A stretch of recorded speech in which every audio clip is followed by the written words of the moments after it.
إن الحمد لله نحمده ونشكره نؤمن به ونتوكل عليه ونعوذ بالله من شرور أنفسنا وسيئات أعمالنا إنه من يهده الله فهو المهتدي ومن يضلل فلا هادي له أشهد أن لا إله إلا الله وحده لا شريك له وأشهد أن محمدا عبده ورسوله اللهم صل على محمد وعلى آله وصحابته أجمعين.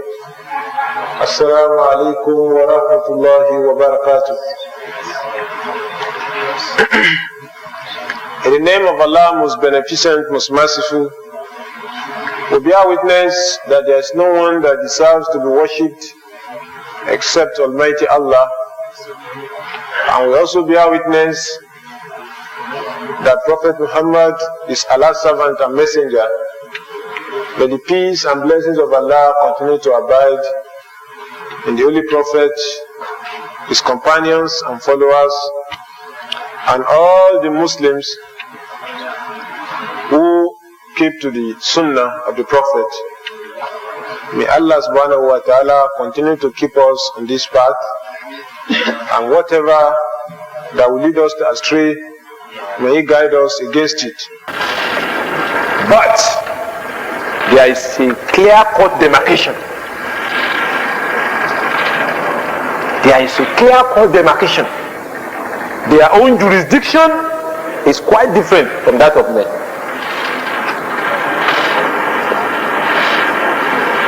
Because Allah subhanahu wa ta'ala was created both men and women. He says in the Quran, لَيْدَ الذَّكَرْ كَالْأُنْثَى. Men are different. You don't compare, male is different from female. They are both different. And Islam is not talking of a society that is mainly dominated by men. Women too, they have a hand. They are to complement the efforts of the men. And if you look at Islamic history, Rasulullah sallallahu alaihi wasallam gave us the model we are to follow. Now, there are two major duties for women. Any other thing apart from these two is an aberration. Any other after these two is an aberration, which must be condemned and discouraged. The first one is, it is our duty to give full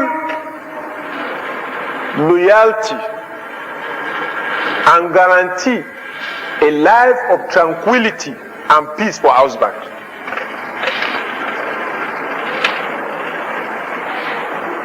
She is supposed to provide for her husband, to be a good and virtuous housewife that guarantees safety,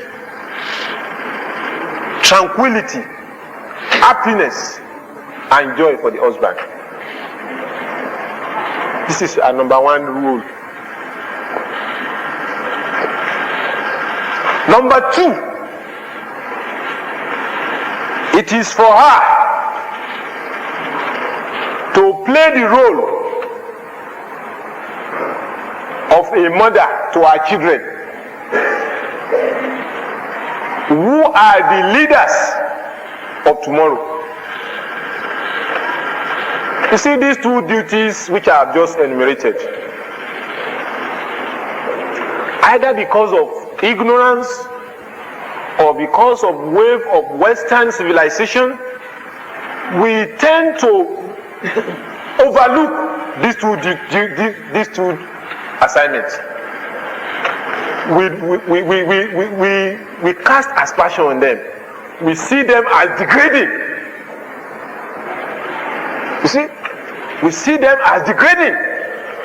You can even see a Muslim, for that matter, criticizing that why should women should be left in the house.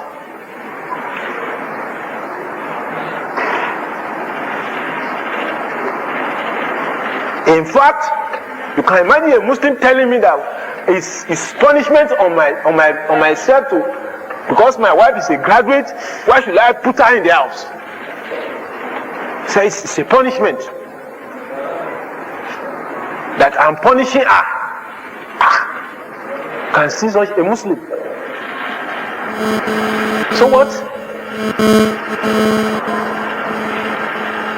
So when the women in time of Rasulullah sallallahu, they came to Rasulullah sallallahu and said, what duties, what roles are you going to give us in the society? Men, they go to the mosque, they go to jihad, they do this, they do that, everything. They have gone away with all the ajr, the reward.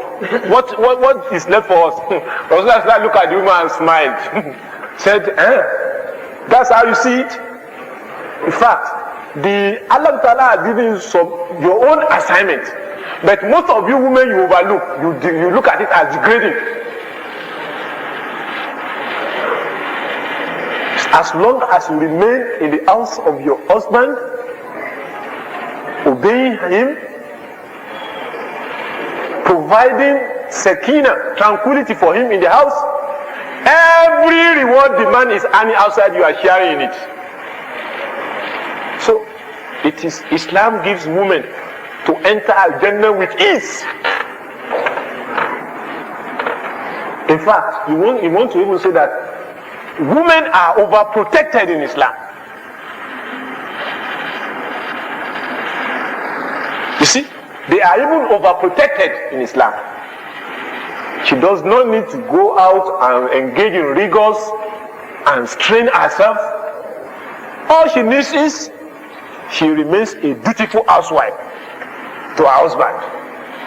Whatever reward the man is earning outside, this woman is sharing it. So she just enters Al-Jannah easily, without any problem. But some men too, out of their ignorance, they overlook this. See, they overlook it as degrading. Now why should men should be left in the house cooking and manufacturing children? See now? They have forgotten that it is the failure of the West in abiding by these Islamic injunctions that led to the collapse of the West today. And the problems now have reached a dimension beyond their own control. They cannot control it again. They have created a society in such a way that people are not free to live in it, but people, they want to escape from that society. People are only existing, they are not living. Because there's a difference between existing and living. Today we are not living, we are only existing. If we can look at what Islam emphasizes and what we are bringing on ourselves. Because you have a lot of marriages that have broken down. And when marriages break down, the children, they suffer. Not only that, when women, they abdicate their own responsibilities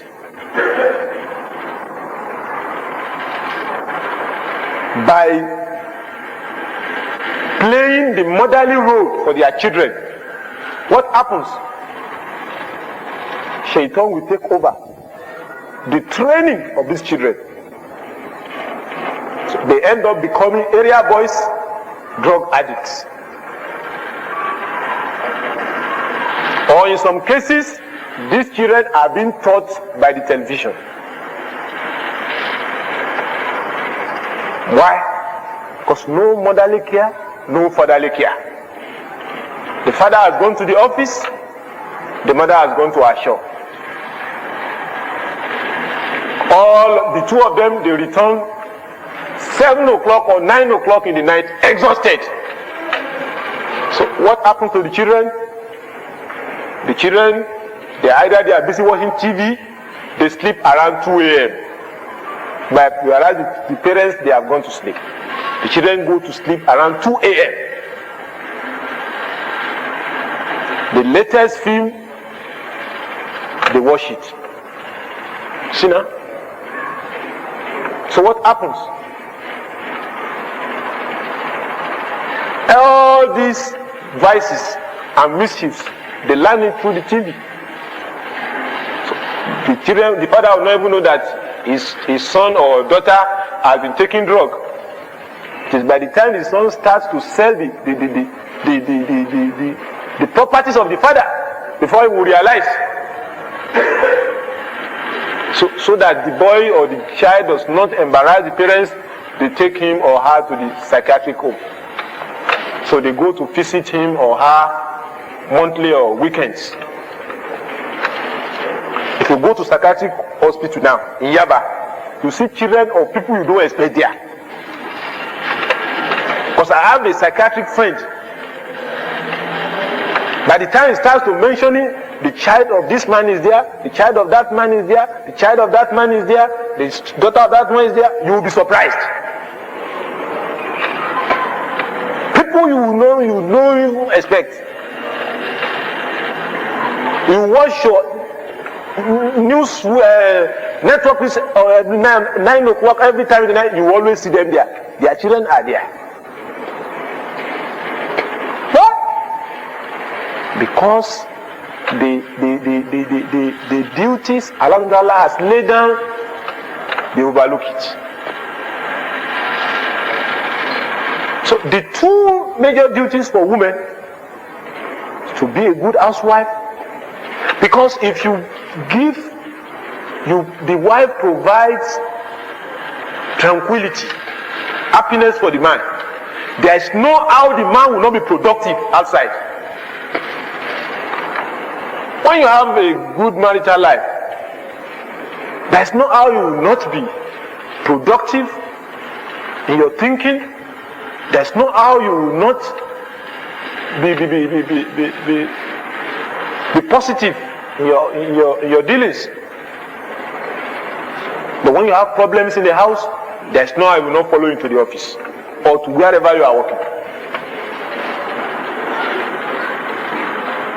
Or some, their children have gone haywire. They cannot control them. Because of the children, because of the marital problem, he has BP. His BP has risen. He's now an hypertensive patient. Yes, it is failure to abide by the laws of Allah subhanahu wa ta'ala. See? So the children, they so much need the motherly care as well as the fatherly care. Because when the child is growing up, you know what happens? They even discourage breastfeeding. As long as the woman has given birth 1 month, 2nd month, 3rd month, they give the baby to the nanny. Or they start feeding the baby on cow milk. Because the woman does not want her breast to sag.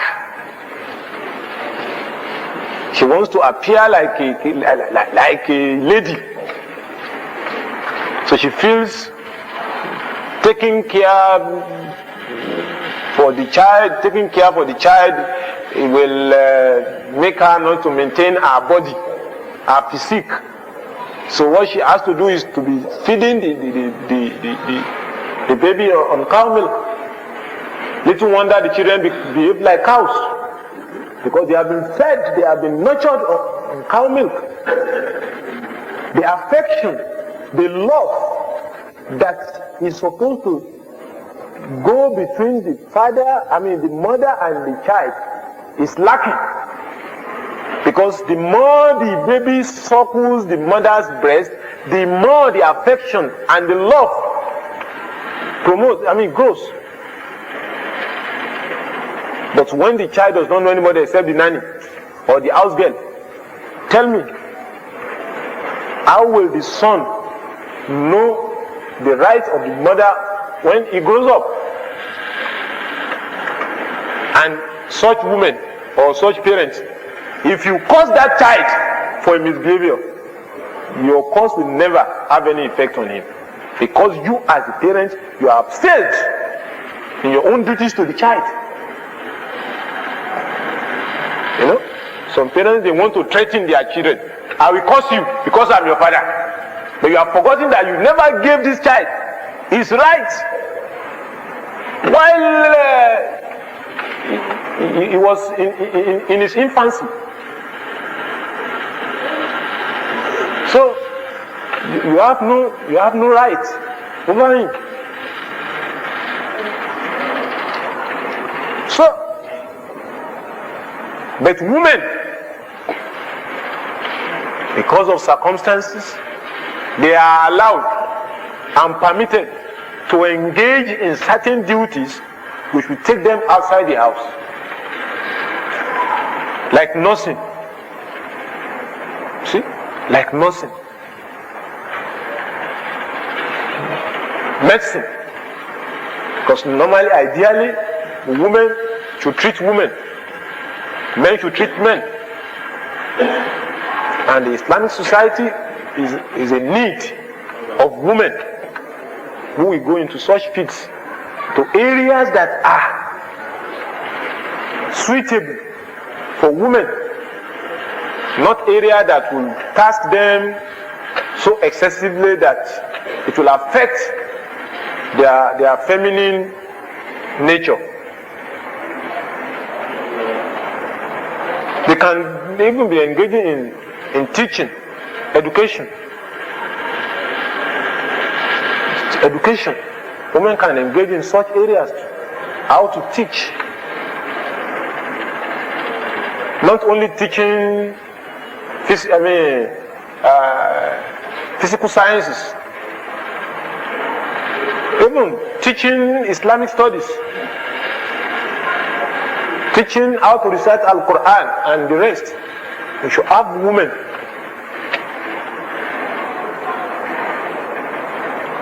But basically, they are supposed to know everything on Islam. Because to have people in these various disciplines is fardu kifaya.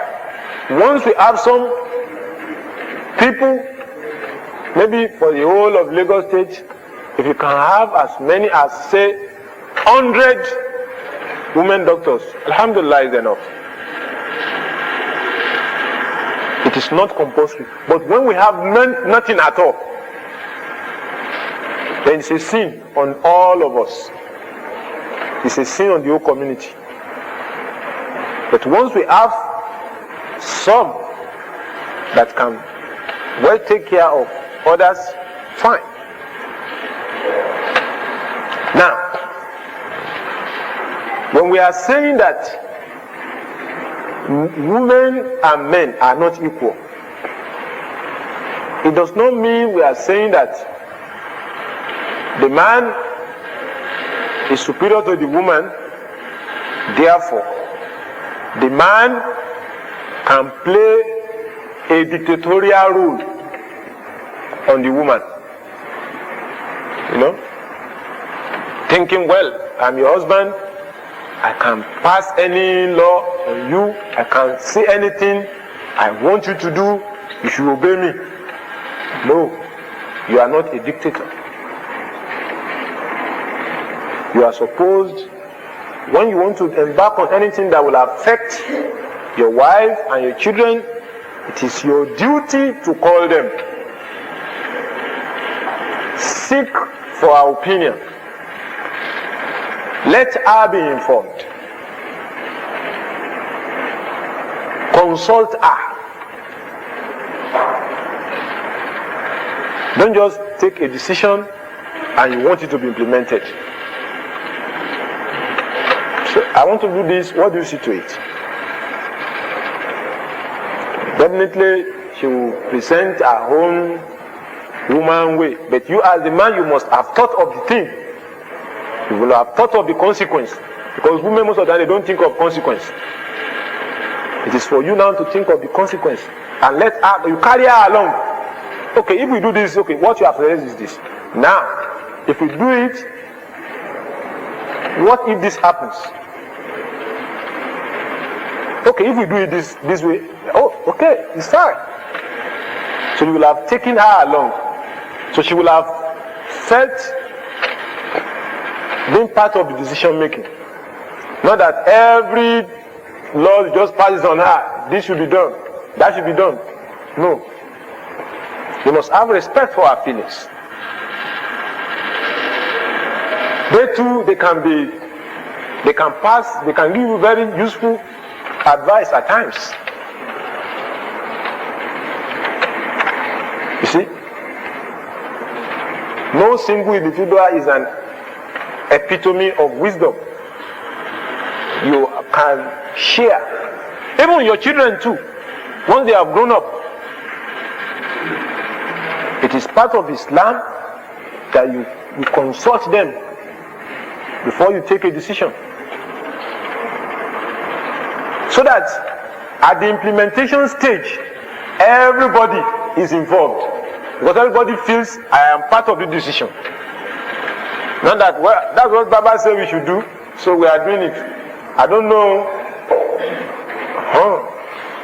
But every member of the family should be able to defend that decision in your absence.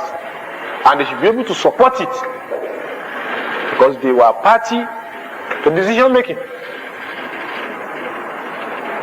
And that is what makes your reign in your house, a success.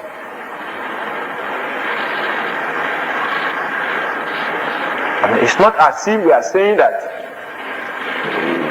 you as a man, you will not, be forward-looking and projecting to the future or taking a decisive decision at very crucial periods. But you must carry the members of your family along. Allah says in the Quran, وَلَأُنَّ مِثْلُ الَّذِي عَلَيْهِنَّ بِالْمَعْرُوفِ وَلِلرِّجَالِ عَلَيْهِنَّ دَرَجَةٌ. The women, they are also entitled to be treated with kindness and equity, just like the men. But men have a rank above them, a rank above women. Men have a rank above them. Not 100 ranks, not 2 ranks, a rank, daraja. That's what we have to understand. Because for us to understand the import of this, Rasulullah sallallahu alayhi wa sallam said, لَوْ أَمَرُتُ أَحَدًا بِالسُّجُودِ لَغَيْرِ اللَّهِ لَأَمَرُتُ الْمَرْهَةَ أَنْ تَسْجُدَ لِزَوْجِهَا. If I were to instruct an individual to prostrate to another other than Allah, I would have asked the wife to prostrate to her husband.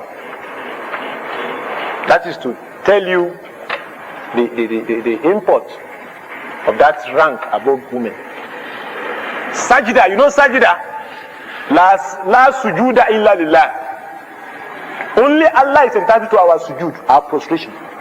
But Rasulullah was saying here that if a human being will have been entitled for prostration, It is the husband from the wife. Why? Because of the importance of his right over her.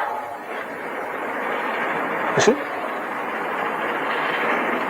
Allah says, الرجال قوامون على النساء بما فضل الله بعضهم على بعض وبما أنفقوا من أموالهم. Men are the protectors and maintainers of women because Allah has made one to be superior to the other, and because men spend, they maintain the woman. From this verse, who is supposed to head the house has been made clear. It will never be the woman, it is the man. See? A house where the woman is the head, you can know that house is in crisis. You know, when the woman just assumes leadership role, you know that house is in crisis, you know that. And it's a sign of due. Also Islam said, Lan yufliha qawman wallahu murahum imra. A people will never prosper who put their affairs in the hands of a woman. No nation will ever prosper who puts their affairs in the hands of a woman. Lan yufliha. Land forever. Prosperity is a taboo in their midst. So the man is the head. Why? You see, physically he is built for that. Mentally, is built for it. Man is built for it. To head. He has the charisma. The woman, she's not. You see? Because the man is supposed to head the salah, to be the head everywhere. When it's time for salat, and the woman is menstruating, and she's supposed to be the head, what happens? What happens? When they so it's abnormal. And because men, they maintain the women. So Islam has not shouldered economic burden on the woman. It's the duty of the man to do it except in our own abnormal case where there is no proper social welfare.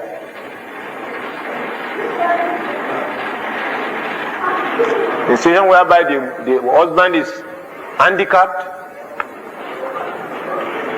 and nobody to take care of the family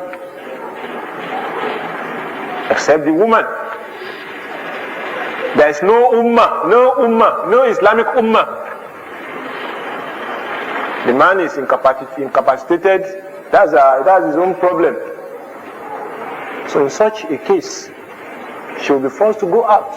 And even though she has to go out, she must engage in such duties, in such course that are fitting to her nature.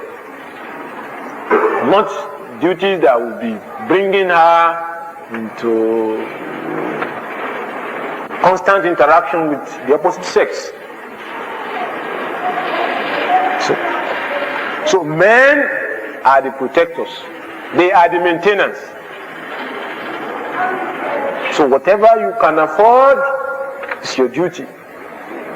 And mind you, no kobo you spend on your wife or your child, wallahi is sadaqah, is act of sadaqah.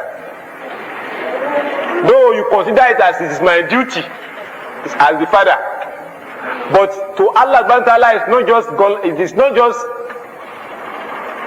and half just like that. Allah will reward you for it. Allah will reward you for it. Every kobo you spend on your child or your wife, every kobo. Don't think, I'm just spending it because it's my duty. If it's your duty, fine. But because you are doing it, Allah will reward you. So the men, they have greater rights. Now, when we look at it,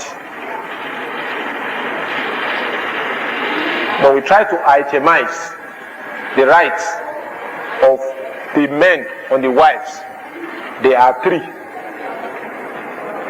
I will briefly mention one. The first one is Ma'rifatu makanatihi binisbati laha. The first duty of the wife, of the husband on the wife, is that the wife must recognize the position of the husband on her. That's the first right you have on her. She must recognize what you are to her. And there are a lot of references to buttress this. For instance, Rasulullah said, Ayyuma mra'atin matat wa zawjuha anha radin dakhalatil jannah. Any woman who dies while her husband is pleased with her, she automatically goes to Al-Jannah. Any woman who dies while her husband is pleased with her, automatically goes to Al-Jannah. If the husband is not pleased with her, no way. One day, Rasulullah was rebuking a woman. You bring harm to your husband? The woman said, yes. What do you think you are to him? He said, I only hurt him only when I'm weak, I'm tired. Maybe he asked me to do some things, and when I feel I'm tired, I will not do it for him. The Rasul then told her, فَإِنَّهُ جَنَّتُكِ وَنَارُكِ. That man is both your paradise and hellfire. You better be careful. He is your paradise as well as your hellfire. So if you want to enter Al-Jannah, be dutiful to your husband. And if you don't want to enter Al-Jannah, overlook his right on you. Rasulullah also said, when Aisha asked him that to a man, who is most honorable to a man? Rasulullah said, she asked, who has the greatest right on a woman? He said, her husband. Then he said, who has the greatest right on a man? He said, his mother.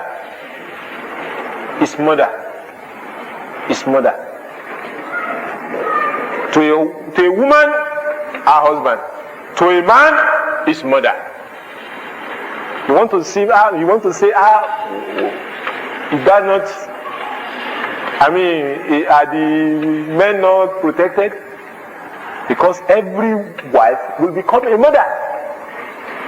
So if she too has a son, the same right she is supposed to give to her husband, the son will give to her. There is no injustice in Islam. And finally, Rasulullah sallallahu said, لا ينظر الله تبارك وتعالى إلى امرأة لا تشكو لزوجها وهي لا تستغني عنه. Allah subhanahu wa ta'ala will never look at that woman who is not grateful to her husband. Whatever your husband is giving you, be grateful, even though it's small. You'll be praying to Allah to continue to provide for him. Not that you'll be saying, look at what you have brought for us. It's too small. No, you have to take it. Because if you don't take it, you are ungrateful. You do not know how this man has been suffering. You don't appreciate it. Allah will never look at you. So, these are the duties. I mean, this is just one. And inshallah, because of time constraint, we will not go on the second right. Inshallah, next week. 6 more minutes to call to prayer. 6 more minutes. Okay. The second right is that the right of obedience. The right of obedience. That the wife must obey the husband. Because any act of disobedience is punishable both in this world and the hereafter. And if a woman, if the husband is not pleased with the woman, it is for her to seek for her husband's good face. She should seek for her husband's good face, trying to make up with him. Because the position of the wife to the husband is like the son to the father. See? If you look at the Prophet of Rasulullah which said that if he were to instruct somebody to prostrate to another person, he will have asked the wife to prostrate to her husband because of the gravity of his right on her. And Allah says, فَالصَّالِحَاتُ قَانِتَاتٌ حَافِظَاتٌ لِلْغَيْبِ بِمَا حَفِظَ اللَّهُ. Now, righteous women are those who are obedient, who are dutiful, who guide what should be guided. She should guide her chastity, and she should guide the properties of the husband. Rasulullah sallallahu said, "Ad-dunya mata' wa khayru mata'iha al-marhatu salihah." See, the world is full of enjoyment, and the best of the enjoyment of the world is a virtuous woman. You see, no matter how rich you are, have anything in the world, no matter how powerful you have, you don't have a good woman, it's incomplete. It's incomplete. Upon all the enjoyments of the world, look at it. If a woman is lacking, it's incomplete. But Rasulullah ﷺ now goes further. What kind of a woman was he referring to? He said, إِذَا نَظَرْتَ إِلَيْهَا سَارَتِكَ. Each time you look at her, she dazzles you. She pleases you. You are happy. Each time you look at her, that's a virtuous woman. إِذَا مَرْتَهَا أَطَوَاتِكَ. When you instruct her, do this for me, she goes ahead and do it. وَإِذَا جِبْتَ عَنْهَا أَفْزَتِكَ في مالك ونفسها. And when you are absent from her, she guides her chastity and your properties in your absence. That is a virtuous woman. Look at it. If a woman is lacking in all these three things, she's not a woman. She's not part of the enjoyment of the world. And you look at it, because Allah knows our psychology, He even promises us women in the hereafter. But they are quite different from the women of this dunya. Such women, they are virgins. They remain virgins perpetually. They don't menstruate. They don't engage in child labor. They don't get pregnant. They are there. And virtuous women of this dunya, they will be transformed into better women in the hereafter. They will even be better than the women of Al-Jannah. Some women are in Al-Jannah now. They are called Urun In, Urun Hin. See? They are there. But virtuous women from this dunya, they will occupy a higher rank than them. I know their head, Maryam, the mother of Isa alayhi salatu wasalam. You know, she had no husband in this world. On Yom Al-Qiyamah, Allah will give her to Rasulullah sallallahu alayhi wasallam. Maryam. So, women in Islam, they are highly protected. They are highly respected. And it is only if they go by Islam, wallahi. And it is for us as husbands to enlighten our women about all these things. There is no harm in you reminding your wife, these are my rights on you, these are your rights on me. If I forget, remind me. If you forget, I will remind you. Because the basis of our relationship is Islam. As long as Islam is there, the love will be there. Islam is not there, no love. Yes. Because, wallahi, you don't know. If you take care of this area, you are preparing for your ahira. It's part of your ahira. Because you don't take time, a woman can destroy all your work you have been doing. If you don't take care, you don't take care. You see? May Allah subhanahu wa ta'ala protect us and give us virtuous women as our wives, those that will be our wives in this dunya and our wives in Al-Jannah. Not that the husband will go this way, the wife will go that way. We remain as husbands till eternity. Till eternity. From this dunya, we will continue in Al-Jannah, inshallah. Not that everything ends in this dunya, everybody goes in the hereafter. No. May Allah give us our women, good women, and good children. أقول قولي هذا أستغفر الله لي ولكم السلام عليكم ورحمة الله. That one of the qualities of the virtuous woman we mentioned is that when you look at her, she pleases you. He is asking now, is it because of her beauty or what? It's part of it.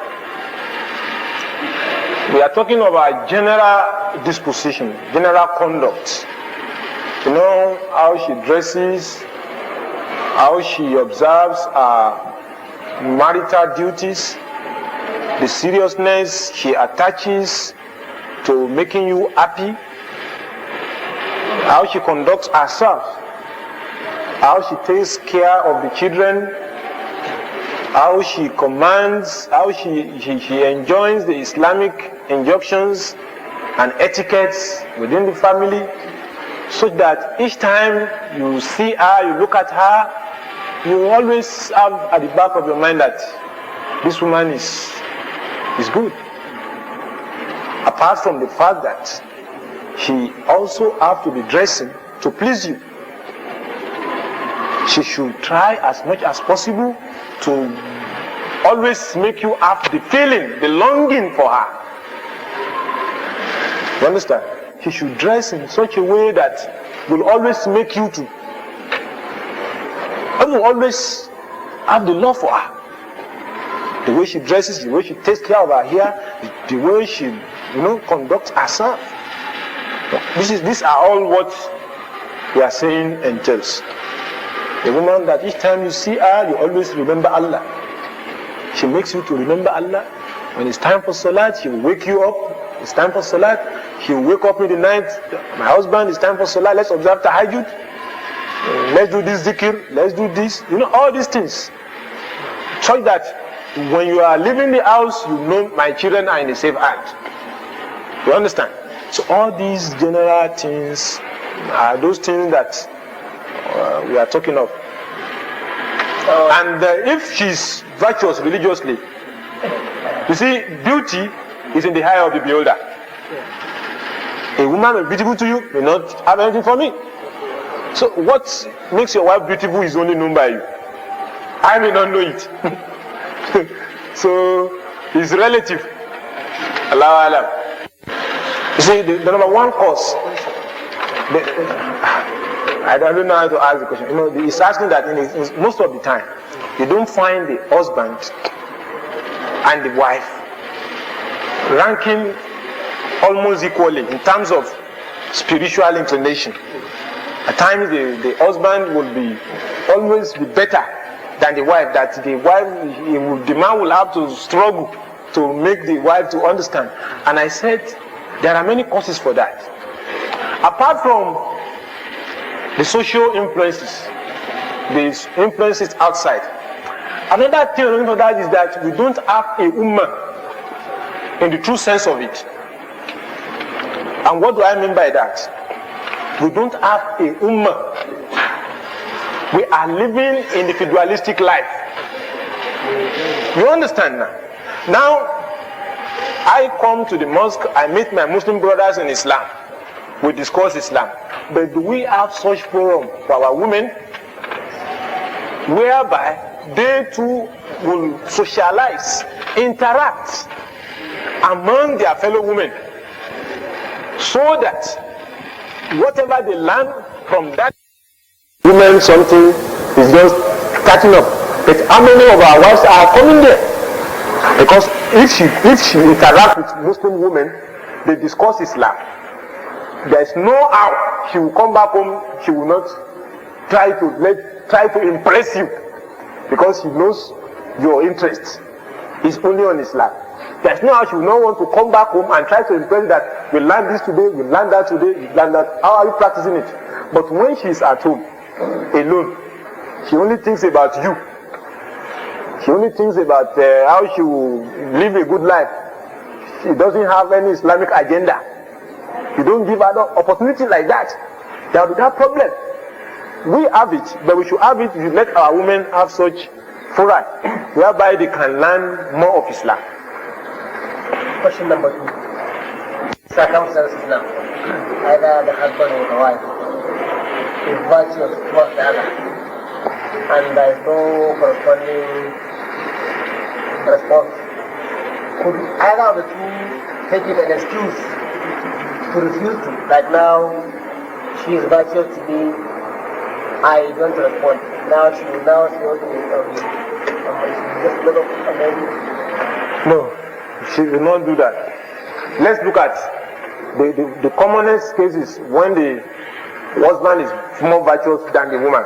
That's very common. I think what can be done. Now you are trying to relate to her Islamically. She's not reciprocating. Now what you do is, if such foray exists where they can learn Islam, you let her go into such foray, let her be attending such foray. But if she does not understand, what you do is either you'll be sending, maybe this man's wife is not virtuous, let them be interacting. You understand? Let them be interacting so that what you are doing, you are not just doing it as a fool. It's because of Islam that is making you to relate to her, so that you should create that partnership, that companionship for her, so that she too can understand what we are saying. And it calls for a serious discipline from the man. As the husband, you must let her know that it is only Islam that can only please me. That is where my pleasure is. So if you, as my wife, you are not behaving Islamically, you cannot get my good face. Maybe, and at times, some of us, maybe we have made some mistakes in the past, and things have gotten to a stage that, you are trying, you have now changed, but she has not understood. So it is now for you now to let her know that I have changed completely. Those things you are used to doing, that she is still doing, you have to stop them. You You understand? You have to always make Islam your watchword. When you are in the house, you only discuss Islam. You carry the Quran. You read Islamic something. You want to watch the video. You only watch anything Islamic, anything on Islamic. You don't have time for it. Every time you play the Quran, you play the cassette, so that you are transforming the house. And in this house, it is Islam. So if she's not, and you try to let her know, because if your wife loves you, there's nothing you want her to, she will not do. Except she's the devil. If a woman loves a woman, even if you ask her to go and kill her father, she will go and kill her father. So that love, that wisdom you use in taming her, you have to let her understand Islamically too. So that she too will. It calls for a lot of patience. It cannot happen. Well, a brother has given an advice that if she's not trying to yield, you consider going for number 2. That will be, you understand? That will be, so that there will be rivalry, healthy rivalry. So let her know that, look, I only admire Muslim woman who is dressing in hijab. So this woman is dressing in hijab, or you just be saying it. Maybe you have not started actually. Even where but you have been, yes. What? Even that you try only your best. Yeah. And still fail. Yeah. You bring another number 2? Yes. Still. Huh? Do this work to levels. Are you saying that? Even that all elements fail. You have brought number 2 now. She's remained the same. And she has got children for you. Yes. Well, you have to mind that. That's your own problem. Yes. Now Rasulullah sallallahu a Sahaba had a problematic wife like that. Some friends are saying, let this woman go. He said, if I ask her to go now, she will go and be a burden to another man, my brother in Islam. So, this is my own, what Allah has given me, this is my own share of fitna. So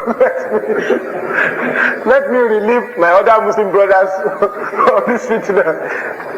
Because you have to consider that if she has gotten children for you, if she goes, the children will suffer. So you have to consider the children at times. So the ulama said that because of the children at times, you overlook divorcing your wife. But in an event where you observe a behavior will affect the moral upbringing of the children, that's a case entirely. She has to go. So it's the case. Abghadul halal illallah at-talaq. The worst halal that Allah is talaq. May Allah not give us talaq. ربنا لا تزغ قلوبنا هب لنا من لدنك رحمة إنك أنت الوهاب ربنا أفرغ علينا صبرا وثبت أقدامنا وانصرنا على القوم الكافرين ربنا هب لنا من أزواجنا وذرياتنا قرة أعين واجعلنا للمتقين إماما اللهم إنا نسألك من الخير كله ما علمنا منه وما لم نعلم ونعوذ بك من شر كله ما علمنا منه وما لم نعلم سبحانك اللهم وبحمدك نشهد أن لا إله إلا أنت نستغفرك ونتوب إليك سبحان ربك رب العزة عما يصفون والسلام على المرسلين والحمد لله رب العالمين السلام عليكم